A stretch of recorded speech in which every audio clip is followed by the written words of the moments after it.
어서 오시죠. 안녕하세요. 네. 자, 먼저 김생민 씨에 대한 얘기 나눠보겠습니다. 20년 동안 리포터로 꾸준한 활동을 해온 분인데 요즘 굉장한 화제를 빚으면서 제2의 전성기도 아니고 처음으로 전성기를 맞으셨다면서요? 네, 김생민 씨가 지금 제1의 전성기를 맞이했다고 하고 있는데 네. 그러니까 김생민 씨가 처음에 20몇 년 전에 개그맨으로 데뷔를 해서 성공을 전혀 하지 못했죠.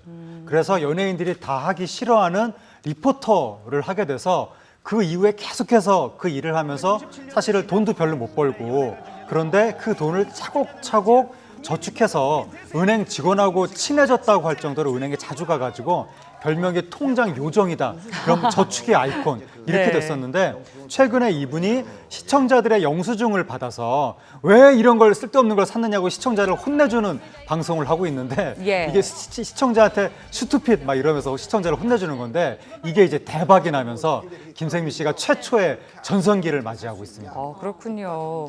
그리고 또 이상민 씨는요, 이른바 궁상민이라는 캐릭터로 예능인 브랜드 평판 1위로 또 네. 선정이 됐다면서요. 예, 이상민 씨가 제2의 전성기를 누리고 있는데 옛날에 네. 룰라 때 잘 나갔다가 여세를 몰아서 사업을 했는데 사업이 크게 망하면서 빚이 69억에 달하고 그 다음에 이제 빚을 갚으면서 굉장히 힘들게 살아간 거죠. 그런데 그 힘들게 살아가는 모습이 리얼리티 프로그램에 딱 잡히면서 시청자들이 거기에 열광한 겁니다. 이상민 씨가 요즘은 채권자 집에 얹혀 살면서 네. 뭐 돈을 아끼기 위해서 집안 수리도 자기가 직접 하고 남들이 안 먹는 연어 머리를 사다 구워 먹고 이런 모습이 불쌍해 보인다라고 해서 궁상민이라고 사람들이 애칭을 지어주면서 지금 말씀하신 대로 연예인 브랜드 평판 1위에 오를 정도로 예. 엄청난 인기를 누리고 69억 빚도 조금 있으면 다 갚을 수도 있다고 합니다. 김생민 씨나 뭐 이상민 씨나 사실 90년대에 데뷔한 분들이잖아요. 근데 네. 이런 분들이 새삼스럽게 네.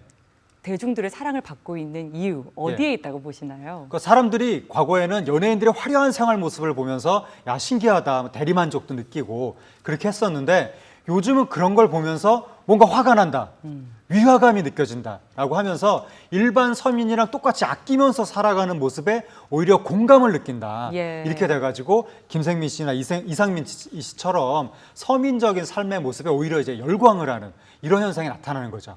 그리고 최근 들어서 무슨 욜로족이다 막 이러면서 내일을 생각하지 않고 지금 하고 싶은 거 다 한다 뭐 탕진잼 이런 말들이 나오면서 굉장히 소비 지상주의적인 그랬죠. 또 당장 그 이 집을 사기 위해서 저축하기보다는 차를 사고 해외 여행을 가야 될 것 같은 남들 다 그렇게 하니까 나도 그렇게 해야 될 것 같은 압박감을 왠지 느끼고 네네. 그렇게 사는 게 당연하다고 생각하면서도 이대로 살아도 괜찮은 걸까라고 불안감이 생기고 있었는데 예. 이때 이제 김생민 씨가 나타나서 스투핏 그렇게 살면 안 된다라고 혼을 내주니까 예. 오히려 통쾌한 느낌이 들고 그리고 이제 사람들이 그렇게 살지 못했던 나의 삶을 그동안 뭐 자책하고 부끄러워하고 그랬었는데 김생민 씨가 스투핏이라고 말해주니까 아 내가 그동안 아끼면서 살아온 게 잘못된 게 아니었구나라고 하면서 안도감 이런 걸 느끼는 것이 결국 김생민 씨가 일종의 서민 영웅으로 자리 잡게 되는 계기가 된 것 같습니다. 최근 트렌드의 흐름과도 무관하지 않고 네. 또 어떻게 보면 연예인이 연예인답지 않게 나와 비슷한 사람이라는 네. 맥락도 한 몫을 한 것 같아요. 그렇죠.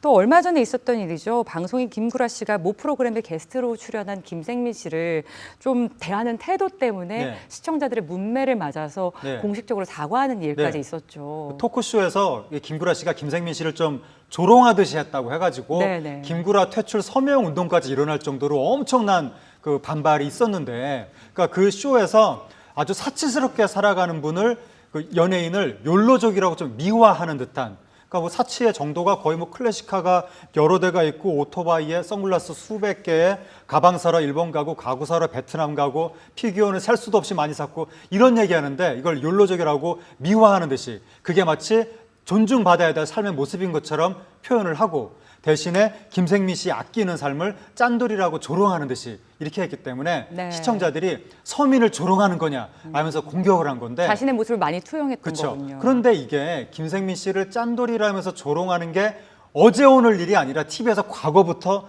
해왔던 건데 예. 과거에는 분노하지 않았던 사람들이 이번에는 분노한 겁니다. 그러니까 이것은 그만큼 이 시대의 대중이 어떤 사회 양극화에 의해서 상대적 박탈감을 굉장히 많이 느끼고 있다. 예. 거기에 대해서 분노를 느끼고 있는 것이 지금 연예계로 표출된 것이기 때문에 그러니까 대중의 분노가 얼마나 큰가라고 하는 것을 연예계 이슈가 이번에 보여준 것이다. 예. 그래서 지금은 상대적 박탈감, 양극화 여기에 대한 분노가 연예계 판도를 바꾸고 있지만 이대로 방치됐다가는 우리 사회의 판도, 정치권의 판도를 굉장히 크게 뒤흔들 수도 있는 것이기 때문에 이게 지금 연예계 이슈라고 방치할 게 아니라 우리 정치권에서도 어떻게 해야 이 대중의 상대적 박탈감을 줄일 수 있을까 이걸 좀 정책적으로 연구를 해야 될 시점입니다. 네, 오늘 우리가 뭐 연예인의 예를 통해서 알아본 거긴 하지만 꾸준함과 성실함의 대명사가 이렇게 좀 뒤늦게나마 희망을 볼 수 있는 날들이 온다는 게 좀 어떻게 보면 한편으로는 다행스럽다 이런 네. 생각이 드는 것 같습니다. 오늘 말씀 잘 들었습니다. 감사합니다.